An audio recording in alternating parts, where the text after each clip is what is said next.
Hi hello నమస్తే welcome to విజయ మా ఊరు ఆడియో బుక్స్ ఛానల్. నేను విజయలక్ష్మిని. ఫ్రెండ్స్, నవలా స్రవంతిలో ప్రముఖ రచయిత్రి శ్రీమతి అంగులూరి అంజనీదేవి గారి జ్ఞాపకం నవల ధారావాహికగా మీకు అందిస్తున్నాను కదా. మరి ఈరోజు జ్ఞాపకం నవల ధారావాహిక 5వ భాగం వినిపించబోతున్నాను. మరి ఆలస్యం చేయకుండా కథలోకి వెళ్ళిపోదాం పదండి. గదిలోకి వెళ్ళి తలుపు పెట్టుకున్న సంలేఖకి భూమి ఆకాశం ఏకమై తిరుగుతున్నట్టు, దిక్కులు 4 ఒక్కటే గర్జిస్తున్నట్టు తలంతా తిరిగి తిరిగి జయంత్ దగ్గరకొచ్చి ఆగింది. జయంత్ గుర్తుకు రాగానే నీటి చుక్క గచ్చు మీద పడి టప్పున చిట్టినట్టు ఆమె గుండె చెరువులో ఏదో ఒక అల. ఆ అలను చేత్తో తాకి జ్ఞాపకాలను కదిలించుకుంటూ నెమ్మదిగా గతంలోకి వెళ్ళింది సంలేఖ. అది ఇంటర్ కాలేజీ. ఆ కాలేజీ క్యాంపస్లోనే గర్ల్స్ హాస్టల్ ఎదురుగా బాయ్స్ హాస్టల్ ఉండే బ్లాక్ ఉంటుంది. ఇంటర్ చదివే అబ్బాయిలు బాయ్స్ హాస్టల్లో, అమ్మాయిలు గర్ల్స్ హాస్టల్లో ఉంటారు. అన్ని గ్రూపుల వాళ్ళు ఉంటారు. ఇంటర్తో పాటే ఆ కాలేజీలో ఎంపీసీ వాళ్ళకి ఇంజనీరింగ్ కోసం ఎంసెట్, ఐఐటి, ఏఈఈ లాంటి, బైపీసీ వాళ్ళకి మెడిసిన్ కోసం ఎంసెట్, అలాగే సిఈసి, ఎంఈసి వాళ్ళకి సిఏ, ఐసిడబ్ల్యూ ఫౌండేషన్ ఉంటాయి. ఎందుకంటే ఆ కాలేజీ జిల్లాలోనే అతిపెద్ద కాలేజీ. సంలేఖ తండ్రే కాదు, ఏ తండ్రి అయినా తమ పిల్లల్ని ఆ కాలేజీలో చేర్పించాలని కలలు కంటారు. కలల్ని నిజం చేసుకోవడానికి ప్రయత్నిస్తుంటారు. ప్రయత్నం ఎంత చిన్నదైనా అది విశ్వం కన్నా పెద్దది కదా. తిలక్ ఉండేది బాయ్స్ హాస్టల్ బ్లాక్లో 3rd ఫ్లోర్ రూమ్ నెంబర్ 9లో. జయంత్ ఉండేది 1st ఫ్లోర్ రూమ్ నెంబర్ 1లో. దిలీప్ చదివేది నార్మల్ ఇంటర్ అయినా ఉండేది మాత్రం జయంత్ రూమ్లో. నిజానికి దిలీప్ ఇప్పుడు డిగ్రీలో ఉండాల్సింది. కానీ అతను 10th క్లాస్లో ఆర్థిక లేమి వల్ల పొలం పనులు చూసుకోవాల్సి వచ్చి 2 సంవత్సరాలు చదువులో వెనకబడిపోయాడు. వాళ్ళ తండ్రి మాత్రం ఎప్పుడు చూసినా ఊరి చివరన చెట్ల నీడలో చాప వేసుకుని తీరిగ్గా కార్డ్స్ ఆడుకుంటూ కనిపిస్తాడు. సంలేఖ అన్నయ్య తిలక్ ఎప్పుడు చూసినా ఫ్రెండ్స్తో కాలక్షేపం చేస్తూ సరిగ్గా చదవక 2 క్లాసులు వెనకబడి సంలేఖతో కలిసిపోయాడు. తిలక్ది, దిలీప్ది ఒకే వయస్సు. వాళ్లతో పోల్చుకుంటే జయంత్ 1 సంవత్సరం చిన్నవాడు. హస్మిత సంలేఖ క్లాస్మేట్. ఇలా ఆ 5గురు ఊర్లు వేరైనా ఇంటర్ చదువుతున్నది మాత్రం ఒకే కాలేజీలో. రోజులు గడుస్తున్నాయి. ఇంటర్ వాళ్ళకి క్లాసులు చాలా వేగంగా నడుస్తున్నాయి. ఒంటరిగా కూర్చుని చదువుకుంటోంది సంలేఖ. ఆమె చదువుతున్నది క్లాస్ బుక్ కాదు, నవల. ఆ నవల రాసిన రచయిత ఎవరో కానీ చదువుతున్నంతసేపు ఉత్కంఠగా ఉంది. 2 రోజుల క్రితం చదివిన వడ్డెర చండీదాస్ రాసిన హిమజ్వాల నవల కన్నా గొప్పగా రాయాలన్న భావావేశంతో రాసిన నవలలా అనిపిస్తోంది. ఎడతెగని ఆవేశం, స్పర్ధ, మెలితిప్పే ఆలోచన హీరో పాత్రలో కనిపిస్తున్నాయి. పట్టుకున్న క్షణం నుండి ఏకాగ్రతతో చదివింది. ముఖ్యంగా ఆ నవలలోని ఒక పాత్ర యుద్ధభూమిలో ఇరుక్కున్న సైనికుడిలా, ఘోషిస్తున్న సముద్రపు ఒడ్డున కూర్చున్న భావకవిలా ఉక్కిరిబిక్కిరవుతుంది. క్షణానికి క్షణానికి మధ్య ఉన్న క్షణాన్ని సైతం వదలకుండా విలపిస్తుంది. ఏకాంతం, నిరాశ అనే ఒకానొక స్థితి నుండి బయటకు రాలేక, బయటకొస్తే ఆ స్థితిలో తను దర్శిస్తున్న సూక్ష్మ మార్మిక రూపాన్ని వదిలి రావలసి వస్తుందేమోనన్న భయంతో అక్కడే ఉండిపోతోంది. జీవితం కాలం సంధించి వదిలిన బాణంలా దూసుకుపోతున్న ఆ పాత్ర మాత్రం అర్థం కాని ఉద్విగ్నతతో ప్రణవాక్షర వాకిట్లో నిలబడి తను కోరుకున్న పాదాల స్పర్శ కోసం ఎదురు చూస్తూ ఉంటుంది. ఆ ఎదురు చూపుల్లో నుంచి జీవితం జారిపోతుంటే చివరికి ఆ పాత్ర అంటుంది కదా, మనిషికి మనిషికి మధ్య సాగే ఈ భావ సాంద్రతే లేకుంటే జీవితంలో మనిషి హృదయాన్ని బంధించే శక్తి దేనికుంటుంది? అసలు వేదన అనేదే లేని జీవితంలో రసానుభూతి ఎక్కడ ఉంటుంది? దుఃఖం లేకుండా సాధించే విజయంలో నిజమైన తృప్తి దొరుకుతుందా అని. అలా ఎంతో అద్భుతంగా సాగిన ఆ పాత్ర నవల మొత్తంలో ఎక్కడా తన హుందాతనాన్ని కోల్పోలేదు. అది బాగా నచ్చింది సంలేఖకు. ఇంతకుముందు ఆమె ఏ నవల చదివినా నార్మల్గా చదివేది. ఇప్పుడు అలా కాకుండా ఏ పాత్ర ఎలా నడుస్తోంది, సరిగ్గా నడుస్తోందా లేదా, ఏ రైటర్ ఏ పాత్రను ఎలా నడుపుతున్నారు, అలా నడపడం వల్ల వచ్చే ఫలితాలేంటి, చదివే పాఠకులపై ఆ పాత్ర ప్రభావం ఎంతవరకు ఉంటుంది, ఎంత మేలు చేస్తుంది, ఇలా విశ్లేషణ చేసుకుంటూ చదువుతుంది. ఇదంతా ఆమెకు తెలియకుండానే జరుగుతున్న మార్పు. అంతేకాదు, అసలు ఈ రాసేవాళ్ళు ఇంత అద్భుతంగా ఎలా రాయగలుగుతున్నారు, ఇంతటి ప్రత్యేకతని ఎలా సాధించగలుగుతున్నారు? వేల లక్షల మందిలో ఒక్కరిగా ప్రశంసలు కూడా అందుకుంటున్నారు. బహుశా ఈ సృజనాత్మకత అనేది చదువులాగా కొనుక్కుంటే వచ్చేది కాకపోవడం వల్లనేమో అది కొందరికే పరిమితం అవుతోంది. ఊహ అన్నది దైవిక శక్తి అని కూడా తన చోట చదివింది.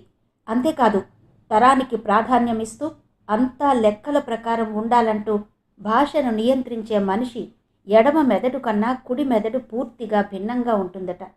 రంగుల్ని, సంగీతాన్ని, ప్రకృతిని ఇష్టపడుతూ ఊహల్లో తేలిపోతూ సృజనాత్మకంగా ఆలోచిస్తుందట. భిన్నమైన ఆలోచనలతో భిన్నమైన పనులు చేయిస్తుందట. ఇలా చేసేవాళ్లను పెద్దగా పట్టించుకోరనే గాని మేధాశక్తిలో 20% ఎడమ మెదడులో ఉంటే 80% కుడి మెదడులో ఉంటుందట. ఇదే విషయాన్ని ఒకరోజు హస్వితతో చెప్పింది. చేతిలో ఉన్న పుస్తకంతో తన నెత్తి మీద కొట్టి, అయితే నాకు కుడివైపున మెదడే లేదానే? అందుకేనా నేను నీలాగా ఉదయాన్నే నిద్రలేచి బాల్కనీలోకి వెళ్ళి కూర్చుని పూలకుండీ వైపు, పొగమంచు వైపు చూడండి అంటుంది. ముఖం ఏదోలా పెట్టుకుని కూర్చుంటుంది. చాలాసేపు అలిగి మాట్లాడలేదు. అది గుర్తొచ్చి సంలేఖ నవ్వుకుంటుంటే అప్పుడే తలుపు నెట్టుకుంటూ గదిలోకి వచ్చింది హస్విత. సంలేఖ చేతిలో ఉన్న నవలను చూడగానే కోపంగా, తిండి లేదు, నిద్ర లేదు, నవలుంటే చాలు, నేను వెళ్ళేటప్పుడు తలనొప్పి అన్నావు, కాలేజీకి రాకుండా నువ్వు చేస్తున్న పని ఇదా అంది హస్విత. సంలేఖ ఆత్మీయంగా, ముందు నువ్వు ఫ్రెష్ అప్ అయ్యి టీ తాగిరా, ఇవాళ మన హాస్టల్లో టీ చాలా బాగుంది, అందులో అల్లం యాలకులు వేశారట, నేను ఇప్పుడే తాగాను, ఉదయం నుండి ఉన్న తలనొప్పి పూర్తిగా తగ్గిపోయింది, రిలాక్స్గా ఉంది అంది. అసలు నీకు తలనొప్పే లేదు, కాలేజీకి రాకుండా ఉండడానికి ఇదో కుంటి సాకు, అసలు నువ్వేం చేస్తున్నావో తెలుసానే నీకు అంది కాలేజీ బ్యాగ్ను బెడ్ మీద పెడుతూ. అంత తెలియంది నేనేం చెయ్యట్లేదు, టెన్షన్ పడకు. చచ, రోజు రోజుకి ఎందుకు ఇలా తయారవుతున్నావు, అసలేంటి నీ ప్రాబ్లం అంది హస్విత. సంలేఖ నవ్వి, అలాంటి సీరియస్ ప్రశ్నలు వెయ్యకు, నాకు అసలే ఏ క్షణంలో ఏ ప్రాబ్లం వస్తుందోనన్న భయం ఎక్కువ, నా ఫోబియోతో ఆడుకోకు. అసలు చాలా సీరియస్గా నడుస్తున్నాయి, కాలేజీకి రాకుండా క్లాస్ బుక్స్ చదువుకోకుండా ఎన్ని రోజులు ఇలా? వస్తున్నాను కదే, చదువుతున్నాను కదా అంది సంలేఖ. ఇలాగేనా రావడం, ఇలాగేనా చదవడం? అయినా క్లాస్ బుక్స్ చదవడం వదిలేసి సాహిత్యం మీద పడ్డావేంటే? ఈ నవలలు, ఈ కథలు ఎన్ని చదివి ఏం లాభం? ఇంటర్లో మంచి మార్కులు వస్తాయా? తిండి నిద్ర లేకుండా వీటిని చదివి ఏం చేస్తావు? ఏదో చెయ్యాలని మాత్రం వీటిని నేను చదవడం లేదు, కానీ చదవగా చదవగా వీటిపై నాకు మమకారం పుడుతోంది, ఇంకా ఇంకా చదవాలనిపిస్తోంది, చదవకుండా ఉండలేకపోతున్నా అంది సంలేఖ. నచ్చ చెబుతున్నట్టుగా, ఇవి నువ్వు లైఫ్లో సెటిల్ అయ్యాక కాలక్షేపం కోసం చదువుకో, ఇప్పుడు చదివితే ఎందుకు పనికి రాకుండా పోతావు, నా మాట విను అంది హస్విత.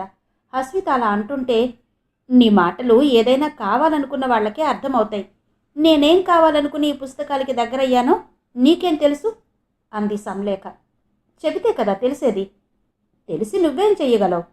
ఒక స్నేహితురాలు దారి తప్పి నడుస్తుంటే తిరిగి దారిలోకి తీసుకురాగలిగే శక్తి ఇంకో స్నేహితురాలికి తప్పకుండా ఉంటుంది. స్నేహాన్ని నువ్వెప్పుడూ తక్కువగా అంచనా వేయకు. అయినా ఈ మధ్య నువ్వు నవలలు చదువుకుంటూ సోమరితనానికి బాగా అలవాటు పడ్డావు అంటూ భుజానికి ఉన్న కాలేజీ బ్యాగ్ని తీసి తన బెడ్కే ఏర్పాటు చేసుకున్న డెస్క్ లాగి అందులో పెట్టుకుంది హస్విత. సంలేఖ వెంటనే హస్విత భుజం మీద చెయ్యి వేసి, హస్వి, నేను పక్కా రైతు బిడ్డను, నాలో సోమరితనం ఉంటుందని నువ్వెలా అనుకుంటున్నావు? నేనేది చేసినా జయంత్ కోసమే చేస్తున్నాను అంది. జయంత్ కోసమా? షాక్తో నోరెళ్లబెట్టింది హస్విత. ఇదేదో కొత్తగా ఉందే అంది తేరుకుంటూ. అవును, జయంత్కి ర్యాంక్ రావాలంటే నేను నార్మల్గా చదవాలి, అందుకే నా క్లాస్ బుక్స్ అప్పుడప్పుడు చదువుతూ టైంపాస్ కోసం నవలలు, కథలు చదువుకుంటున్నాను అంది సంలేఖ. అతనికి ఎందుకు ర్యాంక్ రావాలి, నీకెందుకు రాకూడదు? అసలు నువ్వు చేస్తున్న దానికి అర్థం ఉందా? అర్థం లేకుండా నేనేది చెయ్యను. ఏంటి అర్థం? జయంత్ అంటే నాకు ప్రాణం. ఉలిక్కి పడిన హస్విత, ఇదెప్పటి నుంచి అంది. నీకు తెలియదులే. అంత సీక్రెటా అంటూ బెడ్ మీదకి పూర్తిగా జరిగి కంఫర్ట్గా ఉండేలా కూర్చుంది హస్విత.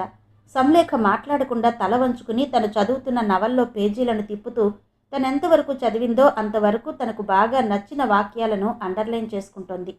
హస్విత తిన్నగా సంలేఖ ముఖంలోకి చూస్తూ, చూడు లేఖ, నేను నీ బెస్ట్ ఫ్రెండ్ని, నాతో కూడా షేర్ చేసుకోలేని సీక్రెట్స్ ఉన్నాయా నీకు నెమ్మదిగా అంది. సంలేఖ నవ్వి, ఫ్రెండ్ దగ్గర ప్రతిదీ షేర్ చేయనక్కర్లేదు. కొన్ని అర్థం చేసుకోవాలి, మరికొన్ని అడిగి తెలుసుకోవాలి అంది. ఆమె తల వంచుకుని కొద్దిగా సిగ్గుపడుతూ మాట్లాడింది. అయితే నేనిప్పుడు ఏది అడిగి తెలుసుకోవాలి, ఏది అర్థం చేసుకోవాలి? అడిగినా నువ్వు చెప్పట్లేదు కదా అంది హస్విత. సంలేఖ తలెత్తి, చెప్పాను కదా, నేను నార్మల్గా చదువుతున్నది జయంత్ కోసమని. నువ్వెన్నిసార్లు అడిగినా నేను ఇదే చెబుతాను అంది. హస్వితకు అర్థమై, చూడులేక, పరిగెత్తే నీ కాళ్లకు నీ చేతులతోనే నువ్వు తాళ్లను కట్టుకుంటున్నావు, పడిపోతావు. అయినా అతనెవరే నువ్వు నార్మల్గా చదవడానికి? ర్యాంకులేమైనా అతనికే చెందిన ఆస్తులా? అతనొక్కడికే రావాలన్న రూల్ ఏమైనా ఉందా? రూలేం కాదు. ఒకరోజు అతనే నాతో, సంలేఖ, నువ్వు మన కాలేజీలో లేకుంటే నేనే నెంబర్ 1 ర్యాంకర్ని, ఏం చేద్దాం, నా బ్యాడ్ లక్ అన్నాడు. అతన్ని లక్కీ ఫెలోని చెయ్యాలంటే నేనేం చెయ్యాలో బాగా ఆలోచించాను. ఇప్పుడు మా నాన్నగారి కన్నా జయంతే నాకు ఎక్కువగా కనిపిస్తున్నాడు. అతనికి ర్యాంక్ రావాలంటే నేను అతనితో పోటీ పడి చదవడం తగ్గించుకోవాలనుకున్నాను. ఇది నేను అతని మీద ఉన్న ప్రేమతో చేస్తున్నాను. చదువు ముఖ్యమా, ప్రేమ ముఖ్యమా అంటే నాకు ప్రేమే ముఖ్యమనిపించింది. ఎందుకంటే ప్రేమ అనేది ప్రతి క్షణం గుండెను లయబద్ధంగా, పరిపూర్ణంగా, సంతృప్తిగా కొట్టుకునేలా చేస్తుంది. భరోసాను, నిశ్చింతను కలిగిస్తుంది. అదే లేకుంటే ఏముందే మనిషికి? అతనెప్పటికైనా నా మనిషేగా. ఆ ర్యాంక్ ఏదో అతన్నే తెచ్చుకొని అది నా వల్లనే వచ్చిందన్న కృతజ్ఞత జీవితాంతం నా పట్ల అతనికి ఉంటుందిగా అంది. ఆ మాటలు అంటున్నప్పుడు సంలేఖ ముఖం చాలా ప్రశాంతంగా ఉంది. హస్వితకి అయోమయంగా ఉంది. అందుకే అతను నిన్ను ప్రేమిస్తున్నట్టు, నిన్నే పెళ్లి చేసుకోబోతున్నట్టు ఎప్పుడైనా చెప్పాడా? అలా అని మాటిచ్చాడా? సూటిగా అడిగింది హస్విత. అలాంటిదేం లేదు. అతను నాతో ఉండే క్లోజ్నెస్ని బట్టి నాకే అలా అనిపించింది. అయినా ఒక మనిషి పట్ల ఓ భావం కలగడానికి వాళ్ళు మన పట్ల చూపే చిన్న మూమెంట్ చాలు. చిన్న మూమెంట్కే అంత ఎగ్జైట్ అవ్వకు, ఆ తర్వాత ఏడవలసి వస్తుంది. ఇప్పుడు అబ్బాయిలు కొందరు అమాయకులైన అమ్మాయిలకి ప్రాణంలా అనిపించేందుకు దొంగల్లా పొంచి ఉంటున్నారట. అదను చూసి కాసిని తీపి మాటల్ని గిఫ్ట్ కవర్లో చుట్టి అమ్మాయిల ముఖం మీద విప్పుతున్నారట. అమ్మాయిల మైకంలో మునిగి ఉన్న సమయం చూసి అబద్ధాలు చెప్పి వాళ్ళ దగ్గర ఉన్న గోల్డ్ చైన్లు, డబ్బులు తీసుకుంటున్నారట. అవి లేని అమ్మాయిల చేత వేరే ఫ్రెండ్స్ దగ్గర అప్పులు చేయిస్తున్నారట. అమ్మాయిలు కూడా వాళ్ళ బాయ్ ఫ్రెండ్స్కి ఎంత ఎక్కువగా డబ్బులు ఇస్తే అంత గర్వంగా ఫీల్ అవుతున్నారట. ఇవన్నీ నాకెలా తెలుసు అనుకుంటున్నావా? మొన్న ఓ బీటెక్ అక్కయ్య చెప్పింది. నువ్వేమో జయంత్ కోసం డబ్బులు కాదు, చెయ్యిళ్ళు కాదు, ఏకంగా ర్యాంక్నే వదులుకుంటానంటున్నావు. ఇదేం పిచ్చే అంది హస్విత. అతను అలాంటి వాడని నేను అనుకోవడం లేదు అంది సంలేఖ ఏటో చూస్తూ. ఇది జోక్ కాదు, జీవితం. ముందు నీ కెరీర్ గురించి ఆలోచించుకో అంది హస్విత అసహనంగా చూస్తూ. అబ్బా, కెరీర్దేముందే, అది మనిషి కన్నా ముఖ్యమా? నా కెరీర్ని జయంత్ కెరీర్గా భావిస్తున్నాను. అతను డెవలప్ అయితే నేనైనట్టే అనుకుంటున్నాను. అది కరెక్ట్ కాదు లేఖ. ఎందుకంటే నీలాగా నాకు ర్యాంకులు రావు కాబట్టి వాటి విలువ నాకు తెలుసు. ర్యాంకులు రావడం అనేది పూర్వజన్మ పుణ్యఫలం. ఒక క్లాసులో ఎందరో విద్యార్థులుంటారు. వాళ్లలో చదువుకోవడానికి మాత్రమే అర్హులవుతున్నారు కానీ ర్యాంకులు సాధించగలుగుతున్నారా? దీన్ని నువ్వెందుకింత క్యాజువల్గా తీసుకుంటున్నావో నాకు అర్థం కావడం లేదు. నీకలా అనిపించవచ్చు, కానీ మనం గొప్పగా భావించే హిమాలయ పర్వతాలకి, మహాత్మా గాంధీకి, మదర్ తెరిసాకి ఆల్టర్నేటివ్ లేనట్టే నా మనసులో ఉన్న జయంత్కి కూడా లేదు. అతని రూపం నా మనసు లోతుల్లో అంత బలంగా స్ట్రక్ అయిపోయింది. ఇక అది ఎప్పటికీ అంతే, అలాగే ఉంటుంది అంది సంలేఖ. పిచ్చిదానా, స్ట్రక్ అయిపోయింది జయంత్ కాదు, నీ కెరీర్. అసలు నీలాగా ఎవరైనా ఆలోచిస్తారనే? నువ్వొక ర్యాంకర్వి, విద్యార్థులకి స్ఫూర్తిగా నిలవాల్సిన దానివి. కాలేజీ ప్రాస్పెక్టస్లో నీ ఫోటోతో పాటు నెంబర్ 1 ర్యాంకర్గా ముద్రించబడాల్సిన దానివి. ఇప్పటి నుండే హై స్కోర్ సాధించి మంచి మంచి కంపెనీల్లో ఆఫర్స్ సంపాదించుకోగల శక్తి గలదానివి. ఇలా నీలో ఉన్న సామర్థ్యాన్ని చంపుకుంటూ జయంత్ని ర్యాంకర్గా నిలబెట్టడమే ధ్యేయంగా, ధ్యాసగా ఉండడం నాన్సెన్స్లా లేదు? నీకెలా చెప్పాలే హస్వి, అది అతని కోరికే. అతను నా కాబోయే భర్త తెలుసా అంది సంలేఖ. హస్విత ముందు షాక్ తిన్నది. ఆ తర్వాత తేరుకుని వెంటనే చేతిలో చెయ్యేసి కొట్టుకుంటూ, అలా అని ప్రూఫ్ చూపించవే అంది. సంలేఖ అందంగా నవ్వింది. ప్రూఫ్ కావాలా నీకు? సరే చెబుతాను విను. మొన్న మన బెంచ్మేట్ పుట్టినరోజు జరిగినప్పుడు నువ్వు రాలేదు కదూ? నేను వెళ్ళాను. జయంత్ వచ్చాడు. జయంత్తో కలిసి దిలీప్ కూడా వచ్చాడు. అది మన ఫ్రెండ్స్ అందరికీ చాక్లెట్స్ పంచుతూ మిగతావి జయంత్ని పంచమంది. అప్పుడు జయంత్ నాకు ఇచ్చిన చాక్లెట్ లోపల ఐ లవ్ యూ అని రాసి పెట్టిన స్లిప్ ఉంది. దాన్నేమనాలి? ప్రేమనరా? మనసునంటే వదిలే. నా కళ్ళను కూడా నేను నమ్మొద్దా? అది చూసి ముందు నేను ఆశ్చర్యపోయాను. ఆ తర్వాత ఆనందంతో పిచ్చి చూపులు చూశాను. నిజం చెప్పాలంటే ఆ రోజు నేను నా పిచ్చి చూపులు మామూలు స్థితికి రావడానికి కొంత టైం తీసుకోవాల్సి వచ్చింది. ఎందుకంటే జయంత్ మనిషి బాగుంటాడు, తెలివైనవాడు. వాళ్ళ నాన్నగారు కూడా అదేదో క్లాత్ మిల్లులో సెక్రటరీగా ఉన్నారు. పరిపూర్ణమైన ఆర్థిక భద్రత ఉంది. ఇది మా ఇంట్లో చెప్పినా అంగీకరిస్తారు. ఇంతకన్నా ఒక అమ్మాయికి ఏం కావాలి చెప్పు? ఆ రోజు నుండి మేమిద్దరం ఒకరితో ఒకరం మా అభిప్రాయాలను పంచుకుంటున్నాం. ఇంతెందుకు, నేను కష్టపడి ప్రిపేర్ చేసుకునే నోట్స్ మొత్తం నా దగ్గర కన్నా అతని దగ్గరే ఎక్కువగా ఉంటోంది. ఇది నువ్వు గమనిస్తున్నావో లేదో అంది. హస్మిత ఒక రకంగా ముఖం పెట్టి నీరసంగా చూసి, అందరూ అన్నీ గమనించలేరులే, అలాంటి వాళ్లలో నేనొకదాన్ని అంది. సంలేఖ వెంటనే చురుగ్గా చూస్తూ, కానీ ఇప్పుడు నువ్వు చేస్తున్న ఆలోచనలు కానీ పడుతున్న ఆనందం కానీ ఒక నార్మల్ అమ్మాయి స్థాయిలోనే ఉన్నాయి. ఇది నేరం అంది. నేరమని నేననుకోవాలి, నువ్వనుకుంటే సరిపోతుందా? ఏ అమ్మాయిలో అయినా మనసు అనేది తన పని తను చేసుకుపోతూనే ఉంటుంది. దాన్నెవరు ఆపగలరు? అసలు ఆపాలని ఎందుకు అనిపిస్తుంది? నాకైతే అలా ఏమనిపించటం లేదు అంది. హస్మిత బరువుగా నిట్టూర్చి, నేను చెప్పేది వినే స్థితిలో నువ్వు లేవు. పోని నేను వెళ్ళి జయంతిని అడిగిరానా అంది. సంలేఖ ఉలిక్కి పడింది. ఏమని అడుగుతావే? ఏదో ఫ్రెండ్ అని నీతో చెప్పాను. ఇప్పుడు నువ్వు వెళ్ళి ఇవన్నీ జయంతిని అడిగేస్తావనే అంది. అడుగుతాను, తప్పేంటి? నా కళ్ళ ముందే నువ్వు ఇలా స్టడీస్ని నిర్లక్ష్యం చేస్తుంటే చూస్తూ ఊరుకోవడానికి నేను నీ శత్రువుని కాను, స్నేహితురాల్ని. అయినా నాతో అన్నీ చెప్పుకునేదానివి. నేను అడిగేంత వరకు దీన్నెందుకు షేర్ చేసుకోలేదు? ఏ విషయంలోనైనా నా సలహాలు తీసుకునేదానివి. ఇప్పుడు నేనేం చెప్పినా ఎందుకు వినడం లేదు? సరే, ఇంతవరకు నీ వైపు నుండి అన్నీ విన్నాను. ఓకే, జయంత్ ఏమంటాడో కూడా వినాలి కదా అంటూ గబగబా ఫ్రెష్ అప్ అయ్యి ఎంత చెప్పినా వినకుండా బయటికెళ్ళింది హస్మిత. సంలేఖకి కంగారు పుట్టింది.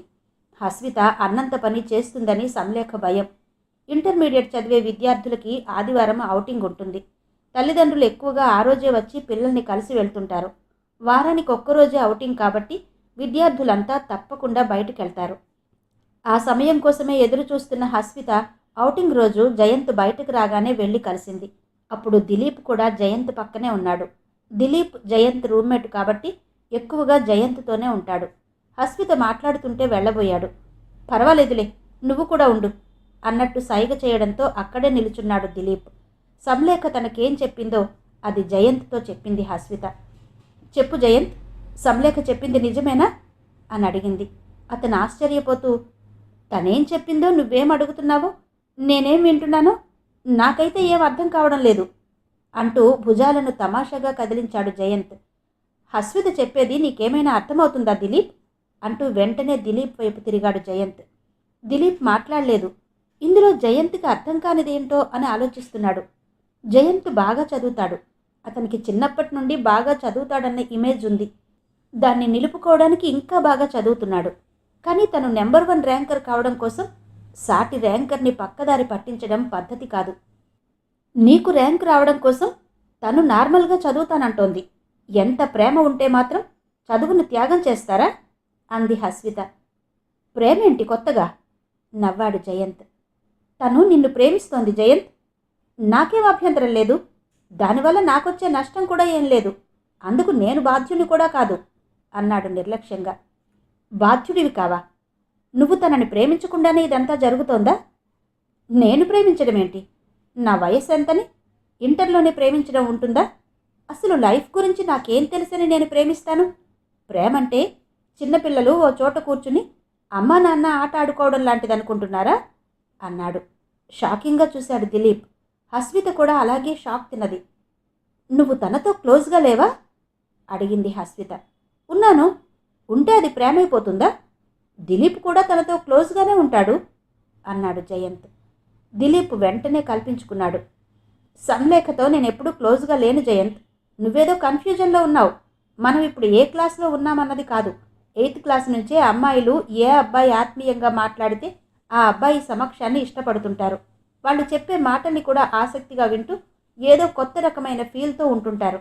అలాంటిది నువ్వు సంలేఖతో ఎంతో క్లోజ్గా మూవ్ అవుతుంటే మాకే అనిపించింది మీ ఇద్దరు లవర్స్ అని అన్నాడు దిలీప్. మీకనిపిస్తే సరిపోతుందా? నాకేమనిపించిన అవసరం లేదా అన్నాడు జయంత్ దబాయిస్తూ. నీకేం అనిపించడం లేదంటే ఎవరు నమ్ముతారు జయంత్? నిజం చెప్పు, సంలేఖ పట్ల నీకేం ఫీల్ లేదా? సూటిగా అడిగాడు దిలీప్. ఫీల్ లేదా అంటే ఉంది. సంలేఖను చూస్తే ఎవరైనా పాజిటివ్గానే ఫీల్ అవుతారు. అంత మాత్రాన అది లవ్ అని నమ్మి తిరిగి తను కూడా లవ్ చేసి అదేదో పెద్ద ర్యాంక్ తెచ్చుకుని సెలబ్రేట్ చేసుకున్నట్టు హస్వితతో చెప్పి ఇదంతా నాకెందుకో సిల్లీగా అనిపిస్తోంది అన్నాడు జయంత్. హస్వితకి జయంత్ మాటలు నచ్చలేదు. చచ, మాటలు జారకు జయంత్. తనిక్కడ లేదు కదా అని తనని చీప్ చేసి మాట్లాడుతున్నావు. అసలు నీ వాలకం చూస్తుంటే తను బాగా చదువుతుందని, ఎలాగైనా డైవర్ట్ చేయాలని నువ్వు తనని ప్రేమించినట్టు నటించి ఉంటావనిపిస్తోంది. పిచ్చిది, అదంతా నిజమని నమ్మినట్టుంది అంది హస్విత. జయంత్ ఉడుక్కున్నట్టు చూశాడు. నటించాల్సిన అవసరం నాకేంటి? 4 మంచి మాటలు మంచిగా మాట్లాడితే దాన్ని ప్రేమనుకుందేమో, నాకేం తెలుసు? 1కి 4 సార్లు తన వైపు చూడగానే ఇంకేదో అనుకుందేమో, దానికి నేనేం చెయ్యాలి అన్నాడు.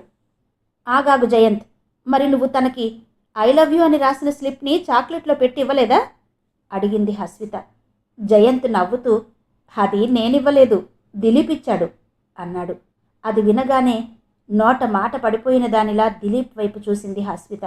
వెంటనే తేరుకుంటూ, అదిచ్చింది నువ్వా? సంలేఖను ప్రేమిస్తున్నది నువ్వా అంది. దిలీప్ ఉలిక్కిపడి, నీకేమైనా తిక్క? నేనెందుకు ప్రేమిస్తాను? నాకేం పనిలేదా అన్నాడు. జయంత్ చురుగ్గా కదిలి, మరి నాకే నా పని లేనిది? నేను ప్రేమిస్తున్నానని నువ్వెలా అనుకున్నావు?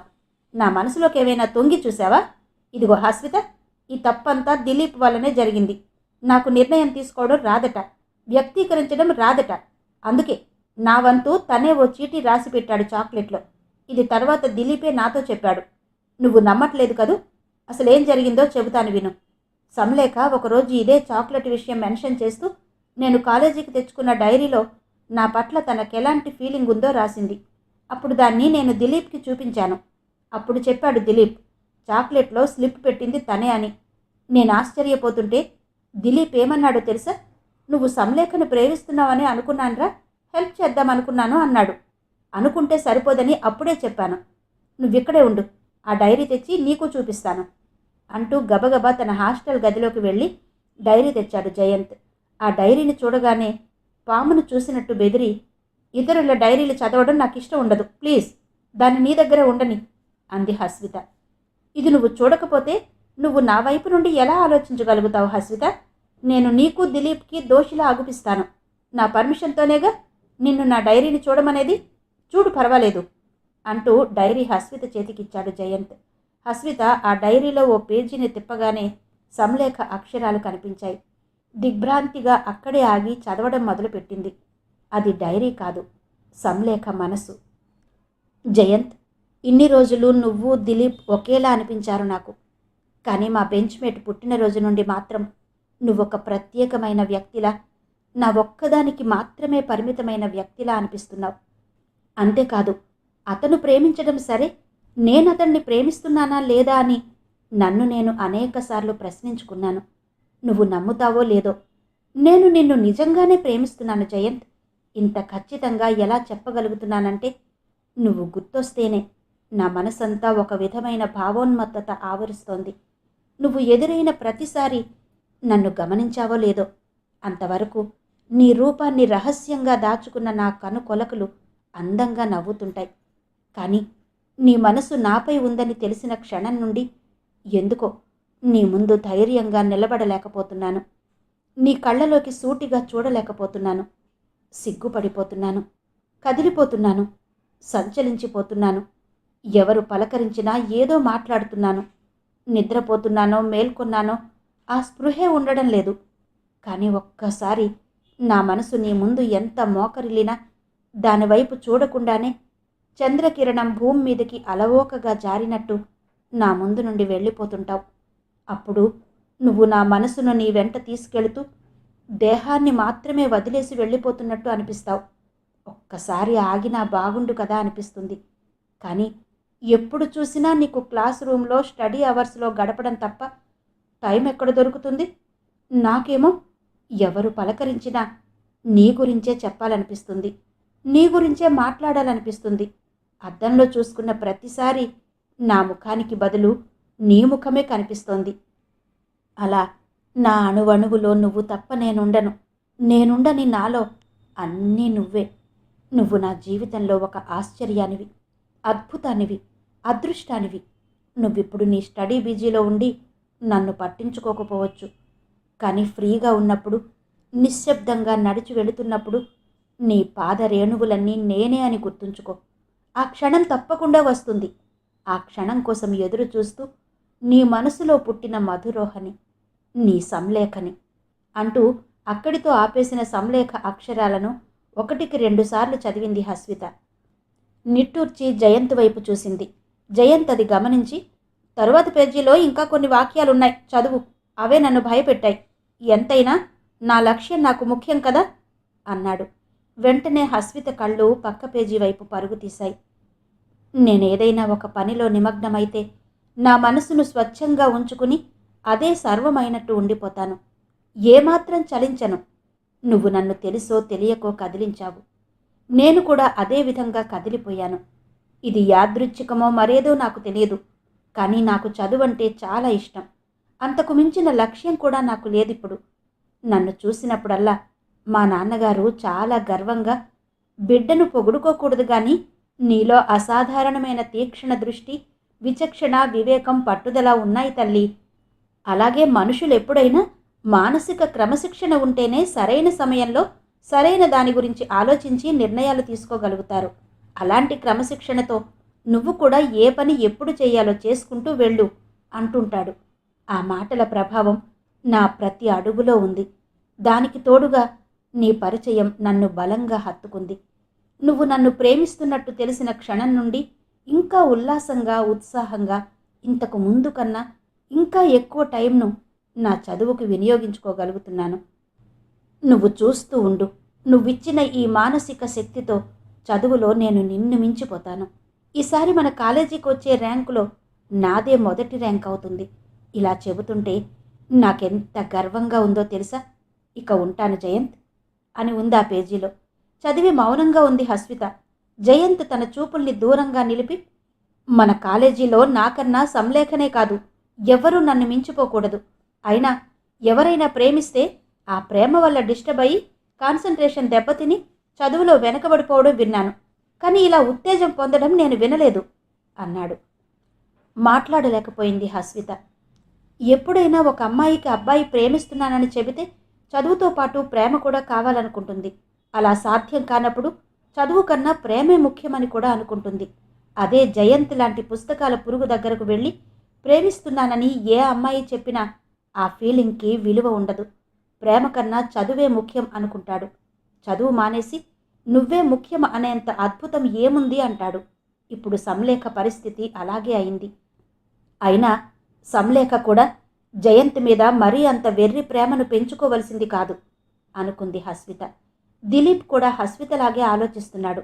జయంత్ మాత్రం చాలా సూటిగా, ఏమాత్రం పశ్చాత్తాపం చెందని వాడిలా చూస్తున్నాడు. కానీ వాళ్ళకి అతి దగ్గరలో ఉన్న కరెంటు స్తంభం వెనకాల బోగన్ విల్లా చెట్టు పక్కన నిలబడి వాళ్ల మాటలు వింటున్న సంలేఖను వాళ్ళు చూడలేదు. సంలేఖ మనసు మేఘాలు ఒరుసుకున్నట్టు ఘర్షిస్తోంది. అక్కడో క్షణం కూడా ఉండకుండా నేరుగా బస్టాండ్కి వెళ్ళి ఆదిపురి బస్ ఎక్కి కూర్చుంది. బస్సులో కూర్చుందన్న మాటే గాని ఆమె మనసంతా మంచు గడ్డలా అయింది. జయంత్ మాటలు ఎంత వద్దనుకున్నా ఆమె మనసును గాయం చేసి దానిమీద పచ్చికారం కూరినట్టు మంట పుట్టిస్తున్నాయి. అసలు ఈ ప్రేమ విషయంలో మనుషులు ఎప్పుడైనా తమని నిర్లక్ష్యం చేసేవారినే ప్రేమిస్తారు, తమని ప్రేమించేవారినే నిర్లక్ష్యం చేస్తుంటారు. ఆ నిర్లక్ష్యం ఎదుటివారి మనసుని ఎంత కుళ్ళబొడుస్తుందో అర్థం చేసుకోరు. చదువులో మమేకమైతే ప్రేమ విలువ తెలియదు, ప్రేమలో మునిగిపోతే చదువు విలువ తెలియదు. అందుకే ప్రేమ అనేది ఇద్దరూ ఆడే ఆట, ఇద్దరూ గెలిచే ఆట. ఏ ఒక్కరితో అది సాధ్యం కాదు. ఆమె కళ్ళు కన్నీటితో మసకబారాయి. ముందు సీట్లో కూర్చుని ఉన్న భరద్వాజ మాస్టర్ని ఆమె చూడలేదు. ఆ రోజు ఆదివారం స్కూల్ లేదని ఏదో పని మీద ఊరెళ్ళి వస్తున్నాడాయన. వెనుతిరిగి సంలేఖను చూశాడు. కాలేజీ నుండి ఇంటికొస్తున్నావా లేక? అన్నాడు అభిమానంగా. సంలేఖ మాట్లాడలేదు. ఏమ్మా మాట్లాడవు? కళ్ళలో ఆ నీరేంటి? అలా ఉన్నావే? ఆశ్చర్యపోతూ అడిగాడు భరద్వాజ మాస్టారు. సంలేఖ కంగారు పడింది. ఇంకా పరిశీలనగా చూశాడు. కంట్లో నలక పడితే పర్వాలేదు, కానీ కన్నీటిని వృధా చెయ్యకూడదు అన్నాడాయన. సంలేఖ మౌనంగా ఉంది. నీ మౌనం చూస్తుంటే నీకో మాట చెప్పాలనిపిస్తుంది. ఒక్క కన్నీటి చుక్క కింద రాలే ముందు అది రాలేది దేనికోసమో, దానికంత అర్హత ఉందో లేదో ఆలోచించాలి అన్నాడు నవ్వుతూ. ఆయన ఎప్పుడైనా అంతే, నవ్వుతూనే మనసు లోతుల్లోకి చూస్తాడు. గంభీరంగా మాట్లాడతాడు, కలవరపాటు కలిగేలా మాట్లాడతాడు. ఒక్కోసారి ఇదెలా సాధ్యం ఈయనకి అని ఉలిక్కి పడడం కూడా జరుగుతుంటుంది. అందుకే సంలేఖ వెంటనే నలకే మాస్టారు అంటూ తన కాటన్ చున్నీతో కళ్ళనద్దుకుంది. బస్ ఆదిపురి రాగానే ఆగింది. సంలేఖ, భరద్వాజ్ బస్ దిగి ఎవరిళ్లకు వాళ్ళు వెళ్లారు. ఈ లోపల హాస్టల్కెళ్లిన హస్విత సంలేఖ కనిపించకపోవడంతో కంగారు పడింది. చాలాసేపు వెతికింది. ఇక ఆగలేక ఆ రాత్రికి సంలేఖ అన్నయ్య రాజారాం సెల్ ఫోన్కి కాల్ చేసింది. ఆయన చెల్లెలింటికొచ్చింది, నువ్వేం భయపడకు హస్విత అని ఫోన్లో చెప్పాడు. అది వినగానే ఊపిరి పీల్చుకుంది హస్విత. రోజులు గడిచిపోతున్నా ఊరు వెళ్లిన సంలేఖ తిరిగి కాలేజీకి రాలేదు. సంలేఖను ఆమె తండ్రి రాఘవరాయుడును కాలేజీ మేనేజ్మెంట్ పిలిపించింది. వాళ్లను కూర్చోబెట్టి, చూడండి రాఘవరాయుడు గారు, పిల్లల్లో ఇవాళ రేపు చాలా మార్పులు వస్తున్నాయి. ఎవరు ఎలా మారిపోతారో తెలుసుకోలేకపోతున్నాం. మీ అమ్మాయి గురించి మీరు పట్టించుకోవాలి. ఇంట్లోనే ఉంచుకుంటే చదువు ఎలా వస్తుంది? చదువుకోవాలనేగా కాలేజీలో చేర్పించారు. అన్నిటికీ ఒకే మంత్రం అన్నట్టు మీ అమ్మాయి ఎప్పుడు ఇంటికొచ్చినా హోమ్సిక్ అనుకుంటే ఎలా అన్నారు చాలా నెమ్మదిగా. మాట్లాడకుండా మౌనంగా చూస్తున్నాడు రాఘవరాయుడు. సంలేఖ కొద్దిగా తల వంచుకుని చేతి వేళ్ల వైపు చూసుకుంటోంది. వాళ్లలో ఒకరు రాఘవరాయుడి వైపు చూసి, మీరు మమ్మల్ని అర్థం చేసుకోవాలి రాయుడు గారు. ఒక చిన్నపిల్లాడు తన ఎగరేసిన గాలిపటం పైకి వెళ్తుంటే ఎలా ఆనందిస్తాడో మేము అంతే. మా విద్యార్థులు చదువులో పై స్థాయికి వెళుతుంటే చూసి సంతోషిస్తాం. లేకుంటే దారం తెగిన గాలిపటాన్ని చూసి ఆ పిల్లాడు బాధపడినట్టే మేం అయ్యో మా విద్యార్థి చెడిపోతున్నాడే అని విలవిల్లాడతాం. ఒక అక్షరం వెనుక పెన్ను, ఒక అల వెనుక సముద్రం ఎలా ఉంటాయో మేము మా విద్యార్థుల వెనక ఉంటాం. అందుకే ఎవరెలా చదువుతున్నారో మాకు వెంటనే తెలిసిపోతుంది. ముఖ్యంగా ఇది రెసిడెన్షియల్ కాలేజీ కావడం వల్లనే ఇంత జాగ్రత్త తీసుకోవడం జరుగుతుంది అంటూ వాళ్ల గురించి, వాళ్ల కాలేజీ గురించి రాఘవరాయుడికి అర్థమయ్యేలా చెప్పారు. పిల్లలకి మా భయమే కాదు, మీ భయమూ ఉండాలి రాయుడు గారు. లేకుంటే భవిష్యత్తును నాశనం చేసుకునే సమస్యల్లో ఇరుక్కుంటారు అన్నారు. అప్పుడు నోరెత్తాడు రాఘవరాయుడు. మా సంలేఖ అలాంటి అమ్మాయి కాదు సార్. పెద్దవాళ్ల మాట పట్ల గౌరవం, భయం ఉన్నాయి. కాకపోతే ఒంట్లో నలతగా ఉన్నట్టుంది. రోజంతా పడుకుని లేవలేకపోతోంది. మేం కూడా ఏమీ అనడం లేదు. కొద్ది రోజులు విశ్రాంతి తీసుకొని అనుకున్నాం అంతే అన్నాడు. అలా అయితే చదువులో వెనకబడిపోతుంది. మాకు మీ అమ్మాయి పట్ల ఉన్న నమ్మకంతోనే ఫీజు కన్సెషన్ కూడా ఇచ్చాం. మా కాలేజీకి ర్యాంక్స్ రావాలి అంటే మాకు మీ అమ్మాయి లాంటి వాళ్ళు కావాలి. శారీరకంగా, మానసికంగా పిల్లల్ని బలవంతుల్ని చేయడంలో తల్లిదండ్రుల పాత్ర కూడా ఉంటుంది. మీరామెతో నెమ్మదిగా మాట్లాడి చూడండి అన్నారు. రాఘవరాయుడు చాలా వినయంగా అలాగే సార్ అన్నాడు. ఆయనకి ఇన్ని రోజులు తిలక్ దిగులే ఉండేది. ఇప్పుడు దానికి తోడుగా సంలేఖ ఆలోచన కూడా తోడైంది. కానీ ఎందుకో ఏమో ఆమె ముఖం చూస్తుంటే చిన్న మాట కూడా అనాలనిపించడం లేదు. తిలక్నైతే తిట్టిన తిట్టు తిట్టకుండా తిట్టేవాడు. వాళ్ళు రాఘవరాయుడితో మాట్లాడినా సంలేఖను గమనిస్తూనే ఉన్నారు. సంలేఖ వాళ్ల మాటల్ని వింటుందో లేదో కానీ వాళ్ల వేపైతే అప్పుడప్పుడు చూస్తోంది. చూడు సంలేఖ, మనిషికి జీవితం ముఖ్యం. దాన్ని తీర్చిదిద్దుకోవడానికే ఈ చదువు. పర్సనాలిటీ డెవలప్మెంట్ అనేది ఇప్పటి నుండే అవసరం. లేకుంటే సక్సెస్ రాదు. చిన్న చిన్న విషయాలు పెద్దవి చేసి ఆలోచించడం ఈ వయస్సులో మీకు సహజమే. అలా అని ఒకే విషయాన్ని వదలకుండా పట్టుకోకూడదు. ఎందుకంటే ఈరోజు రేపటికి నిన్నైపోతుంది. ఈ రోజుకు ఉన్న ప్రాధాన్యత నిన్నకి ఉండకపోవచ్చు. అలాగే లైఫ్లో ఎన్నో సంఘటనలు, ఎందరో వ్యక్తులు తారసపడుతుంటారు. కెరీర్ తప్ప దేనికి ప్రాముఖ్యతనివ్వకూడదు. బాగా చదువు, నీకు మంచి భవిష్యత్తు ఉంటుంది అన్నారు. ఆమె మౌనంగా చూసింది. నీకిప్పుడు మేమిలా కౌన్సిలింగ్ ఇవ్వాలని ఎందుకు అనుకున్నామో తెలుసా? ఒక వజ్రం రాయిలా మారకూడదని. అంతేకాదు, మాకు తెలిసి చాలామంది పిల్లలు తాగుబోతులైన జూదగాళ్లైన తండ్రుల పాదాల కింద నలిగిపోతున్నారు. ఎవరో దాతలు ముందుకొస్తేనే తప్ప వాళ్లకు చదువుకునే అవకాశం లేదు. ఆ తండ్రులకి బాధ్యత లేదు. అలాంటిది రాఘవరాయుడు లాంటి మంచి తండ్రి తను ఊహించిన రీతిలో పిల్లల్ని చూసుకోలేక రోధించకూడదు. అది కాక నువ్వు ఎప్పటిలాగా చదివితే నువ్వు సాధించబోయే ర్యాంక్ మా కాలేజీతో పాటు నీ తల్లిదండ్రులకి కూడా గుర్తింపు తెస్తుంది. సీఏలో సీట్ వస్తుంది. అది పూర్తయ్యాక నువ్వు మంచి కంపెనీలో చార్టెడ్ అకౌంటెంట్గా వెళ్ళిపోతావు. ఇప్పుడు మీ కుటుంబం ఆర్థికంగా పడుతున్న ఇబ్బందులు అప్పుడుండవు. సమాజంలో కీర్తి కూడా పెరుగుతుంది. అది గుర్తుంచుకొని చదువుకో అన్నారు. వాళ్ళు మాట్లాడుతున్న ఒక్క మాట కూడా ఆమె మనసులోకి వెళ్ళడం లేదు, చలనం కలిగించడం లేదు. ఒకవైపు ఇంకా పసితనం వీడని తత్వం, ఇంకోవైపు అంతా తెలిసి ఇంకేం మిగల్లేదు నాకు అన్న నిరాశ. ప్రపంచంలో ఉన్న వాళ్ళందరికన్నా తన ఒక్కదానికే శూన్యం మిగిలినట్టు, మానసికంగా కోలుకోలేని దెబ్బ తగిలినట్టు భావరహితంగా చూస్తోంది. వాళ్ళ ఆమెను గమనించకుండా రాఘవరాయుడితో, మీరు సంలేఖను హాస్టల్లో ఉంచి వెళ్ళండి, చదువుకుంటుంది అన్నారు. వాళ్ల వైపే ఆలోచనగా చూస్తున్నాడు రాఘవరాయుడు. జ్ఞాపకం, శ్రీమతి అంగులూరి అంజనీదేవి గారి నవల ధారావాహిక 5వ భాగం విన్నారు కదా. మిగిలిన కథ తరువాతి భాగాల్లో వినిపిస్తాను. అంతవరకు సెలవు. నమస్తే.